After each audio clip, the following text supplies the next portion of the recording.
I've heard. Truly bothersome business. No, I do not foresee a problem on that front. The main concern is Roban. There is no telling what the brute might do. Have the Blades watch him in the flames day and night. You may leave the Sultana to me. I shall personally attend her grace.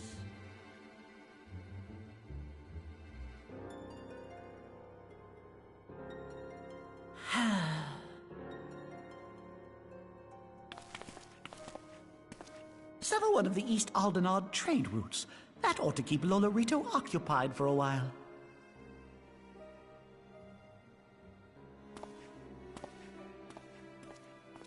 Nanamo Ulnamo. For my sake, pray be a good little Sultana to the last.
Welcome back, my friend.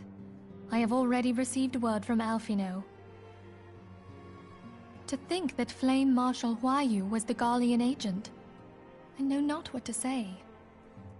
Together with Robon, Eileen lent us much-needed aid at the time of our Order's founding. She was particularly passionate about the need to tackle the primal threat. When we discussed the subject, her eyes fairly shone with determination. Whatever else she may have been, I choose to believe that it was her true self with whom I spoke then. But now is not the time to dwell on such matters. I have an important announcement to make regarding our effort to defeat the Ascians. We shall begin as soon as everyone is assembled.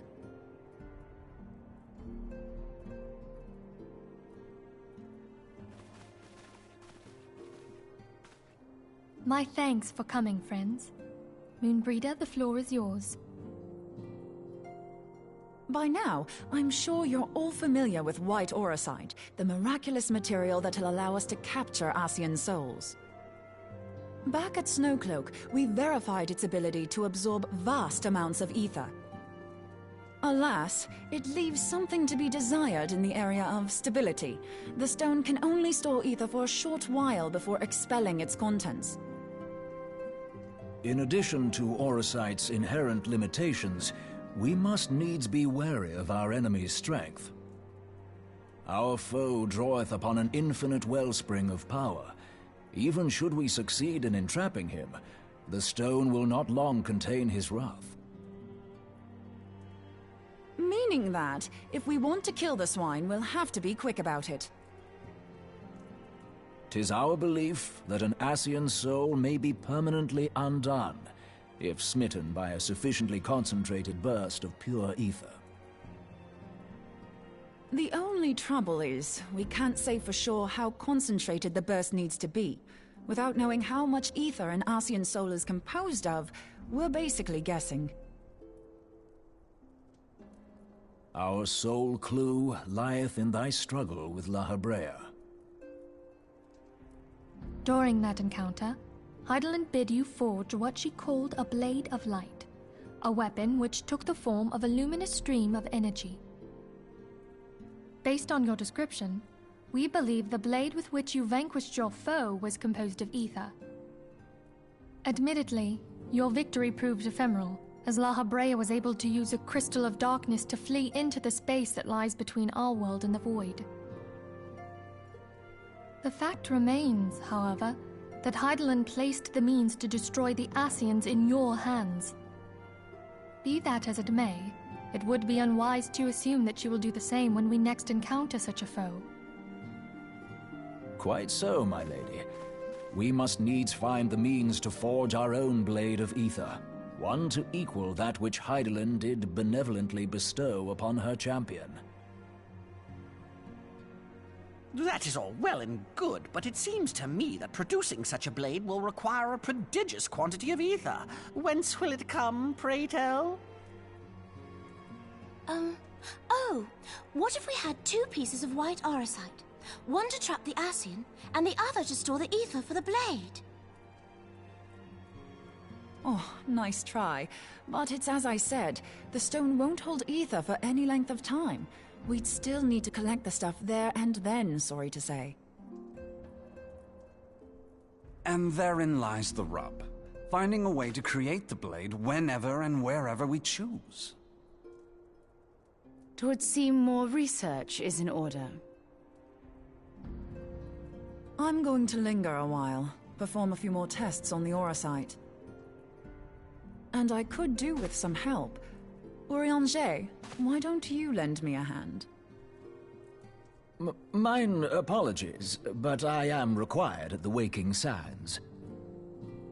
Lady Minfilia hath given me sole charge of the premises. 'Twould be unseemly to leave them unattended. Sole charge, you say? So you're basically alone there, then? Well, that settles it. I'll just have to come to you.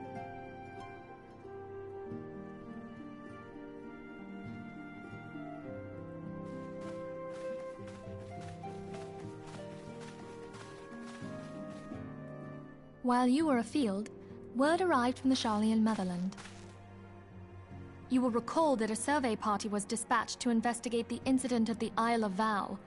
What they discovered was troubling, to say the least. According to the report, the Isle has been erased from existence. 'Twas as if a hole had been torn in the very fabric of reality. Aye, yet the mystery endeth not with the Isle's disappearance. It hath come to light that a number of scholars in various other locales were reported missing at a similar juncture. What's more, they all had something in common with the head of the students of Baldessian. Every last one of them was researching a phenomenon called dimensional compression, or the rejoining as the ancient texts call it. I'll be damned if that's a coincidence. All indications suggest Ascian involvement, but I sense that a force greater still is at work. The entity the Dark Beings call the One True God. We must pray that my dear friend Kryl regains consciousness soon. If she bore witness to the Isle of Val's final moments, she may be able to shed some light on this mystery.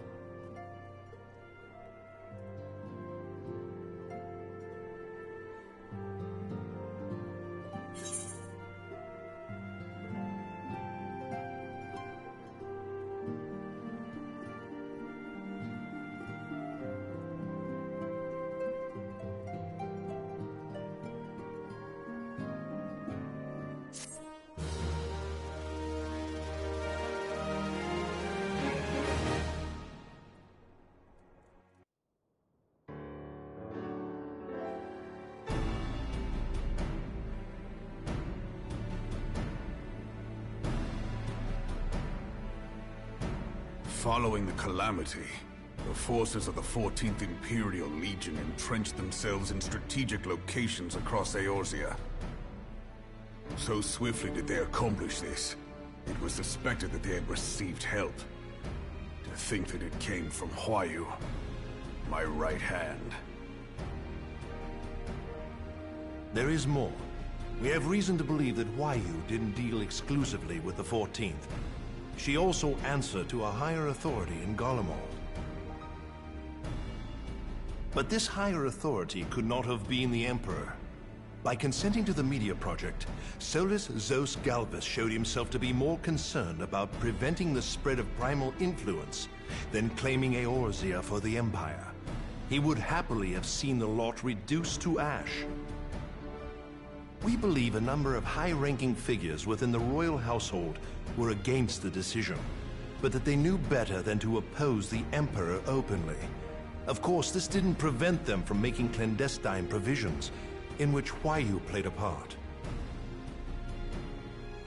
Alas, these provisions did not prevent Dalamud from falling, and the ensuing chaos changed the face of the realm forever. Yet Eorzea survived. To all intents and purposes, the Meteor Project had failed, and the Empire was left to rue its lack of a decisive means to eliminate the Primals. Until, that is, it stumbled upon the Ultima weapon. Even before the accursed thing was dug up, it seemed to me the 14th had the might to overwhelm our weakened armies. Yet they chose to hide behind their walls. Why? The Black Wolf was wary of making the denizens of Eorzea desperate, lest more primals emerge to bleed the land. The discovery of the Ultima weapon, however, emboldened him to resume his war of conquest in earnest. But there was one in Garlemald who believed that Van Belsar's actions were premature. One who stood higher in the Imperial Army's chain of command. He ordered the Legatus to halt his advance, only to find that the Black Wolf had slipped its leash, and that the 14th now acted alone. In a bid to bring Van Belsar to heel, he used the agent he had planted in Ul'dah prior to the calamity to undermine the Legion's efforts. A man who outranks Van Belsar, yet opposed the late Emperor's decision to annihilate Eorzea. This could only be the former High Legatus of the Garlean army, now known as Emperor Varus Zos Galvus. So he was Huayu's true master. But one of several in actual fact. We've learned that even as Huayu served the Empire's interests, she sold Imperial secrets to a certain faction in Eorzea. In so doing, she helped to maintain the status quo, thus prolonging the conflict. Considering who stands to profit from war, it isn't hard to imagine who her other masters were. Seven hells! You mean to say that she was a double agent? Triple, if you consider her services to Van Belsar and the new Emperor as separate. As neatly as these pieces seem to fit, one aspect of the puzzle remains unclear to me. By whose will was the Marshal feeding intelligence to the heretics? And try as I might, I fail to see how aiding their cause would profit either her Imperial or Monetarist masters. Could it be that another hand is at work here? If so, Huayu must be made to reveal whose it is.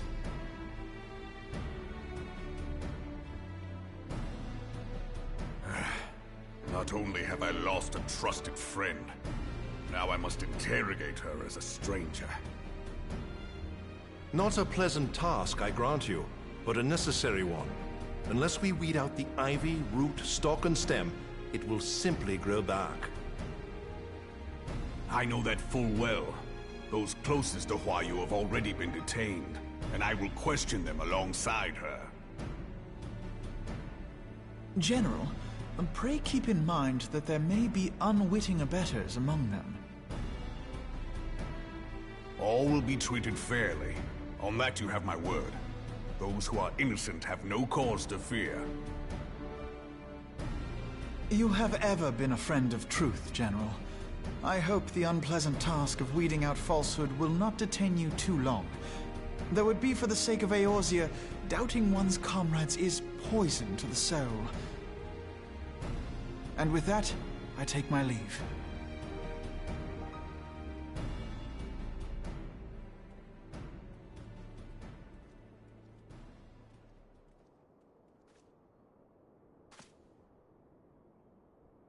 All these years, I've been made to dance to their tune. How could you, Huayu? How could you side with them? Those cankers who take from this land and give naught in return, who use their power to disempower and grow fat while the people starve. I know you can hear me, Monetarist scum! Your crimes will not go unpunished! One day I will purge this land of your sickness! Before the eyes of the 12, I swear it!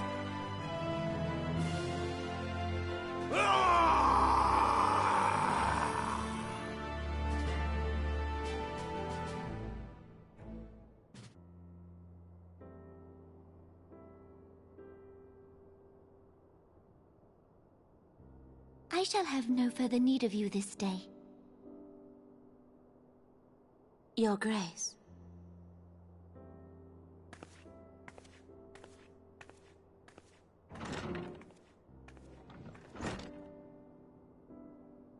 I fear that not even mine own chambers shall remain private for long. Has the situation grown so grim?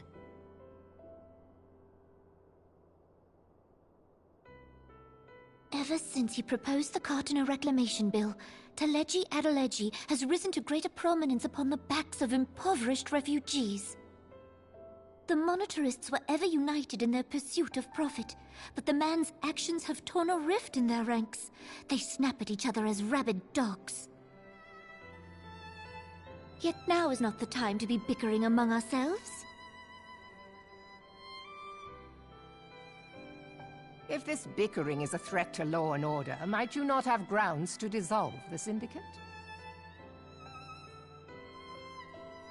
Would that the solution were so simple, Admiral. Alas, my moving to dissolve the Syndicate is certain to spark outrage among the influential merchant class, whom the Cabal represents. This would serve to exacerbate the current unrest, and peace would slip still further away. Be they rich or poor, natives or refugees, all who reside in Ul'dah have a right to pursue happiness. It is the duty of a ruler to protect this right. If I am to perform my duty, I must needs tread warily. It would not do to make enemies heedlessly. Were Lord Lolorito here, he would doubtless say that I have my head in the clouds. a ruler is required to take a wide view. Try as we might to cater to all needs, some will inevitably be overlooked. As such, there shall ever be citizens who feel aggrieved. It cannot be helped. But as you have informed us, the monetarists take no view but their own. They hunger for power while the masses starve. In the absence of a common cause, it seems beyond any one individual to make Uldar whole. And the presence of a Garlean agent within the immortal flames only makes matters worse. Even accounting for Uldar's historic reliance upon mercenaries, such a grievous breach of security is unprecedented. I fear this business will provide the monetarists with a rod to beat Rauban.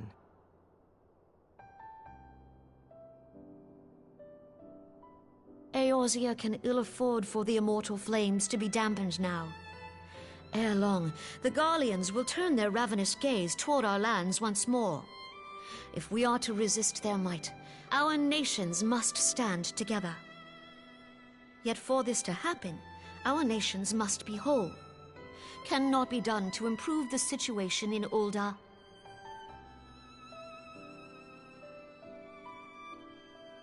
The true wealth of Uldar lies in the health, happiness, and hopes of her citizens. Alas, the citizens shall never know these things, so long as their lives are ruled by the ambitions of the few.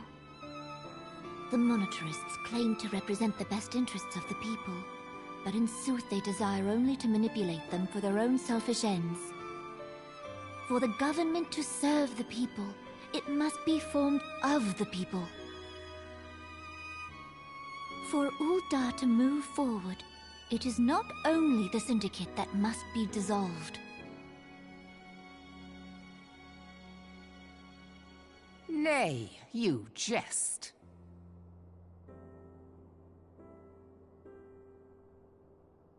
My friends, it was for no other reason than to make known to you mine intent that I requested your presence here. When I make my declaration to the people, chaos shall inevitably ensue. As the last monarch in the line of Ul, I make unto you this request. Help Rauban to preserve order and protect the people. Forsake them, and you forsake yourselves, for a strong Eorzea will ever have need of a strong Uldar.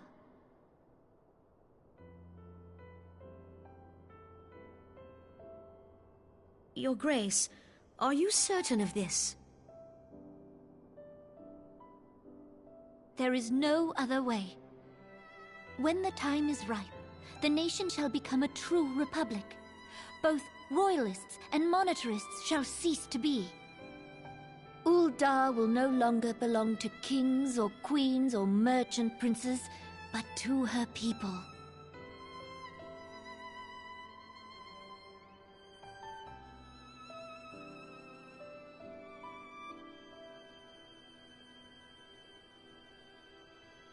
Rauban, forgive me for casting aside all that you have toiled for in my name. Beyond this gesture, I am powerless to help my subjects.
We have a guest from Ishgard who wishes to speak with you.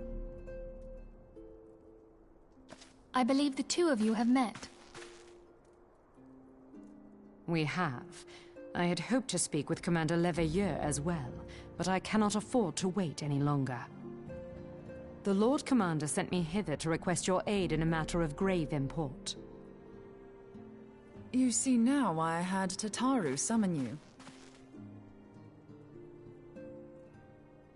Now that we're all assembled, perhaps you would be good enough to elaborate on the nature of the matter which brought you to us. The Observatorium's astrologians have sounded the alarm. Last night, the Dragonstar burned with an intensity not seen in 15 summers. Not since the Dravanians engaged the Empire in the Battle of Silvertear Skies. The northern sky doth burn full bright upon the Wormlord's call. The red behemoth beckoneth, and flame consumeth all.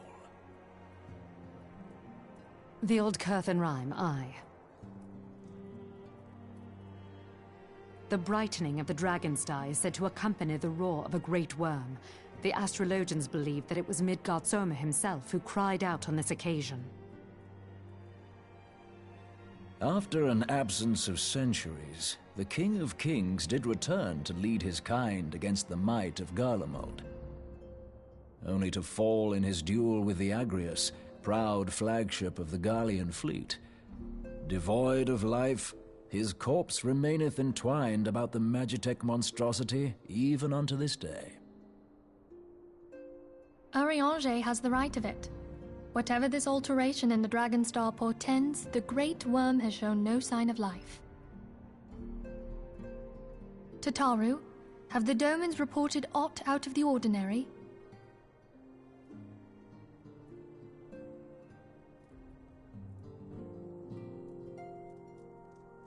Correct me if I'm wrong, but if Midgard Zorma had roared, wouldn't we have heard it here in Revenant's Toll? Roar is but a figure of speech. Dravanians can communicate in ways beyond our ken. It is for this very reason that we are forced to look for signs in the heavens. We cannot say with any confidence that a great worm roared at all, much less that it was Midgard Zorma. Only by directly examining the Keeper of the Lake can we be certain. However, it will take too long to gain the Holy See's approval to dispatch the Temple Knights. Therefore, Sir Emmerich would entrust this task to you. Do you accept?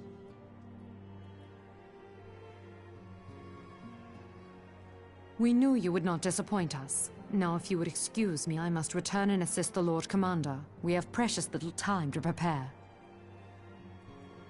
To prepare for what, pray tell? When a great worm roars, his brethren cannot choose but answer. We prepare for battle.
Who treadeth now upon my bones, and waketh me from slumber sweet?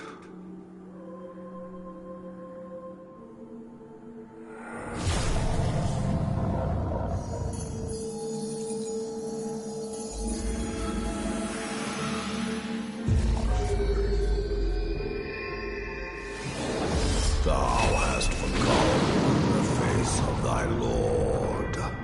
Remember, mortal, and fear me.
By her gifts hast thou earned a moment's reprieve.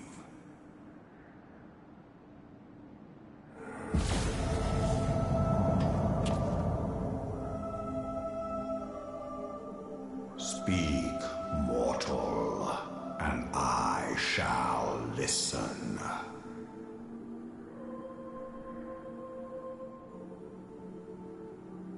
Guided by a star.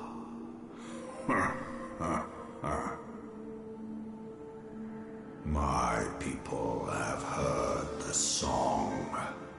Ishgard shall burn.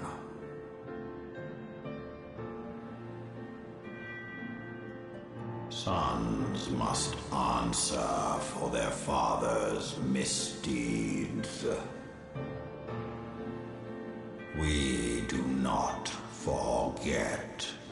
We do not forgive.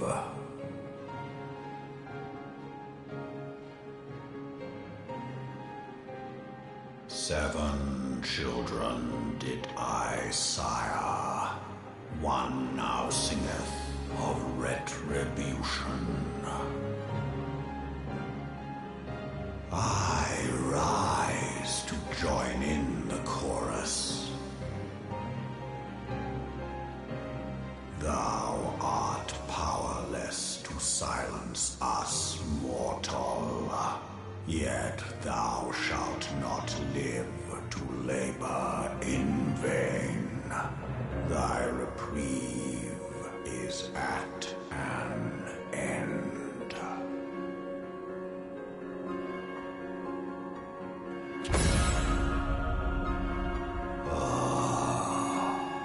Trickery is thy shield. This frail, ignoble creature is not gifted, but chosen. Hearken to me, Hydaelyn. I remember, and I consent.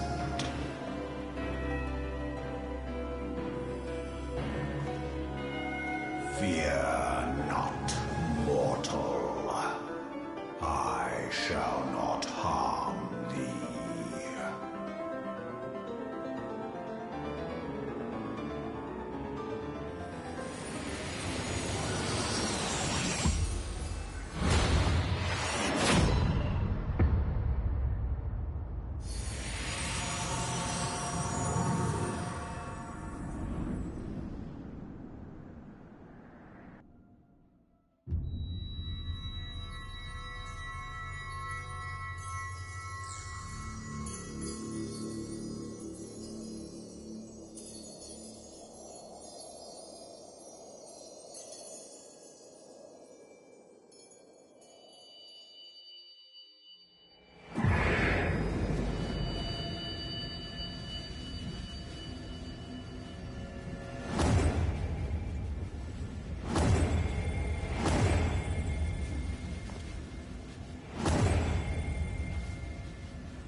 Mayhap thou thinkest me an oath breaker.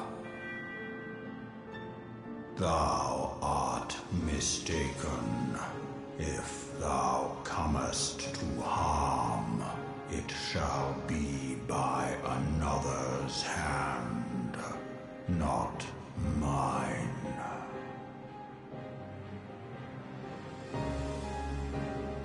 I did but strip thee of thy mistress's feeble blessing.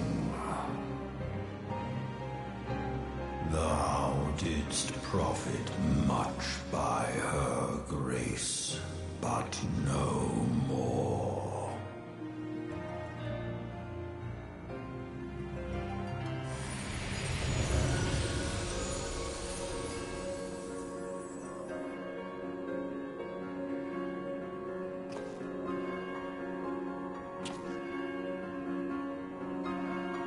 Their covenant binds me to thee.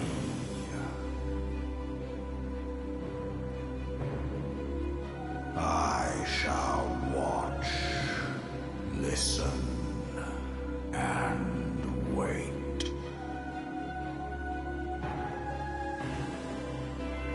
Fight and struggle, if it be thy will. Man hath ever coveted that which lieth beyond his grasp.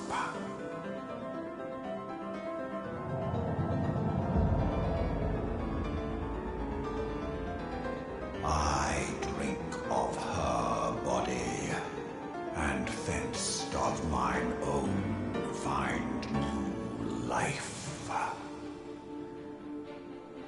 When it hath grown whole, the loyal and penitent shall rejoice.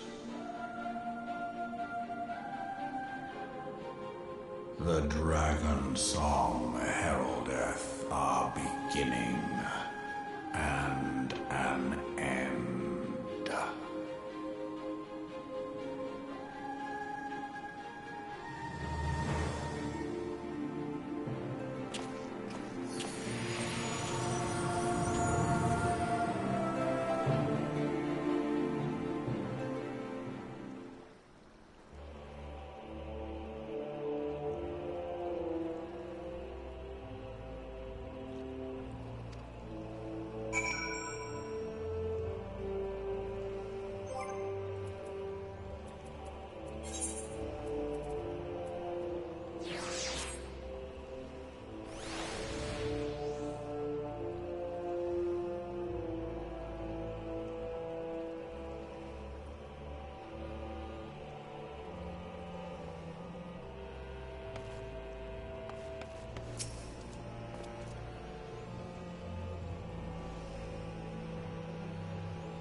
My friend, I can scarce believe it.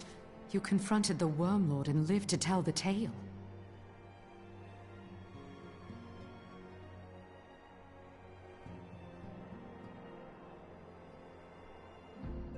I give thanks to Helone for your preservation. It is our sole cause for gladness. Your encounter with the Keeper of the Lake served to confirm our fears. A great worm has roared, and it makes little difference if it was one of the two in Eorzea or any other. The Dravanians are coming. I am told that Ishgard has magical defenses against Dravanian attack, though I am not privy to their exact nature. Will they be enough to repel a massive force? Ishgard has weathered countless assaults over centuries. This will be no different. And now that you have confirmed the threat, none can ignore the Lord Commander's calls for the wards to be strengthened. I dare not presume to speak for him, but I expect the Lord Commander would sing your praises. I must away, but we shall meet again soon.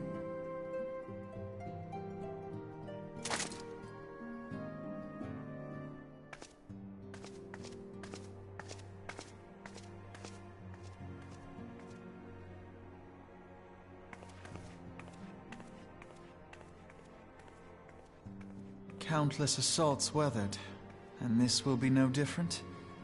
Why am I not convinced?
Now that everything's calmed down a bit, relatively speaking I mean, I thought it might be a good time to share our progress on the weapon.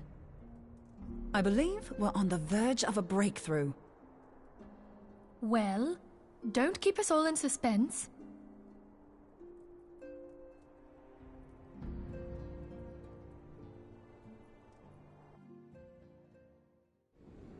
Just in case anyone's forgotten, let's start by reviewing what we already know.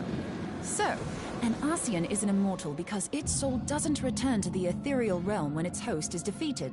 Instead, it flees to the place that lies between our world and the void. Therefore, the first step to permanently defeating an Ascian is preventing its soul from making this journey. And if you recall, when we last gathered here, I had verified that white auracite has adequate capacity to entrap the beings, albeit only briefly. Which left the small matter of their extermination. Aye. To unmake an Ascian soul, one must needs smite it with a concentrated burst, or blade, of purest ether. However, we wanted for both the data and the means to forge such a weapon. Short of experimenting on an actual Ascian, you see, there's no way to gauge how much ether its soul is made of. As such, we don't know what etheric density our blade needs to have in order for it to work. So we'll just have to make the densest blade we can and hope for the best. Though that would require a lot of ether. Hang on a minute! Why didn't we think of this before? White aurosite can hold an absolute heap of ether, can't it? Please tell me you're joking. God's sakes, Ida. I feel as though I'm reliving the same scene over and over with you. How many times do you need to be told that white aurosite cannot store ether for long periods? Being intangible matter, ether is given to dispersion. Only in its crystallized form is it a stable source of energy. I will test you later on this, so see to it you do not forget. Right, yes. It's all coming back to me. So our hopes rest on good old crystals again, do they? While they are certainly reliable, they leave something to be desired in the area of portability. Indeed. I am reminded of the quantity of corrupted crystals required to thwart Leviathan, and the extraordinary lengths to which the Lamentsons went to transport them. What if it should prove that a similar quantity was needed to destroy an Ascian's soul? Or still more? I do not envy the poor sod who has to lug all of that around, on the off chance that an Ascian appears. That's the very problem we set out to solve. And I reckon we've found the answer. If it isn't practical to lug around the ether we need, we'll just have to draw upon another source. And the only viable source is the land.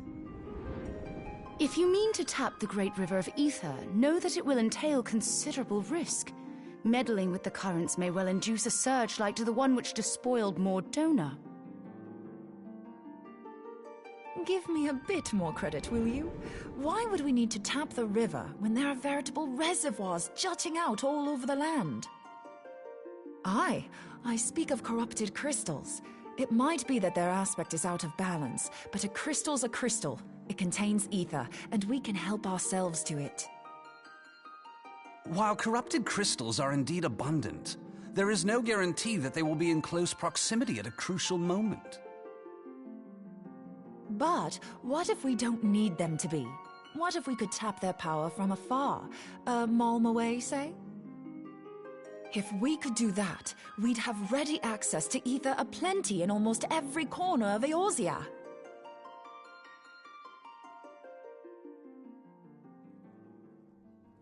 I've yet to put my theories to the proof, but I've got a good feeling about this.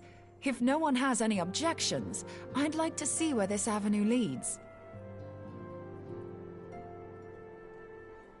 If you think it worth your while, you have my blessing. But tell us, what are your theories? I, for one, am most eager to understand the process, however vaguely.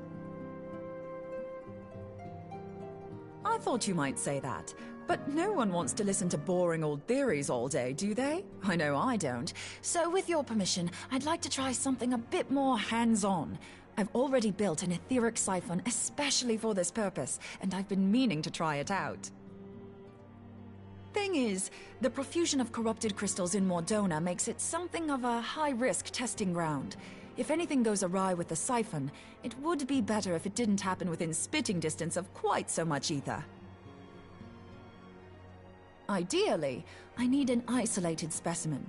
Does anyone know where I can find one? May I suggest northern Thanalan? There you will find corrupted crystals of middling size, standing a reasonable distance apart. Ideal for your needs, I should have thought. Oh, and if you do elect to visit the place, I should be much obliged if you would assist me in another matter while you are in the area. Has something happened? Movement has been observed at Castrum Meridianum. During Operation Archon, the Alliance dealt the stronghold a heavy blow. Its facilities were extensively damaged, and its garrison reduced to a fraction of its former strength. Not long after our forces withdrew, however, their ranks were replenished by reinforcements from Kostrom's sentry. They now seek to rebuild, and to this end they have their sights set upon the ceruleum processing plant. Having lost the Empire's support, the 14th Legion lacks the resources to sustain itself. To them, this is a bid for survival, and they will doubtless fight like desperate men.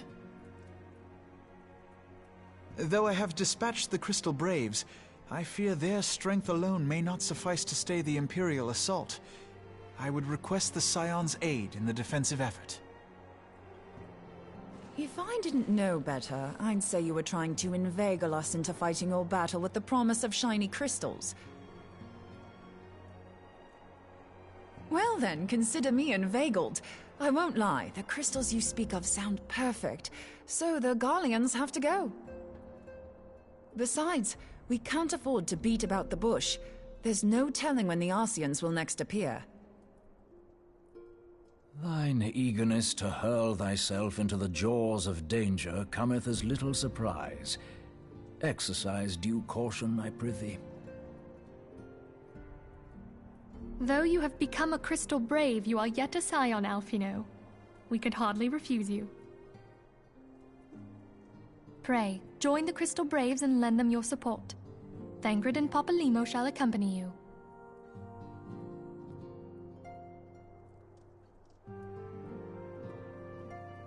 Ida and Yashtola, in the meantime I would have you assist Moonbreeder. Scout out the crystal clusters, that the testing may commence as soon as the Garlean threat has been eliminated.